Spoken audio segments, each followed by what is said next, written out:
Klinické údaje podporující kyslíkovou terapii s vysokým průtokem NHF se v průběhu posledních několika desetiletí vyvíjela. Od porozumění tomu, jak tato terapie funguje prostřednictvím svých mechanismů účinku, přes fyziologické studie až po klinická doporučení, která určují, kterým pacientům NHF přináší přínos. Po desetiletích získávání klinických poznatků a vývoji produktů nyní chápeme, že pro maximální využití terapie je důležité zvolit správné rozhraní. Pokud uzavřeme větší část nosních dírek, velikost hrotů bude příliš velká, což ohrozí průchodnost mrtvého prostoru. A pokud budou hroty příliš malé, bude to mít dopad na tlak. Navržením rozhraní s jedním velkým hrotem a jedním menším hrotem se zesilují účinky jak tlaku, tak průchodnosti mrtvého prostoru.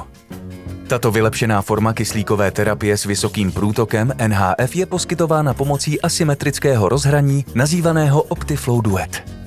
Lékaři mohou být při určování velikosti pomocí většího hrotu jistější, protože menší hrot zajišťuje zachování otevřeného systému. Tatkov et al. Zjistil, že u pacientů se díky jednosměrnému průtoku zrychluje průchodnost mrtvého prostoru a zvyšuje se pozitivní tlak v dýchacích cestách, protože je uzavřena větší část nosních dírek. Počáteční údaje ukazují, že Optiflow Duet zesiluje účinky NHF.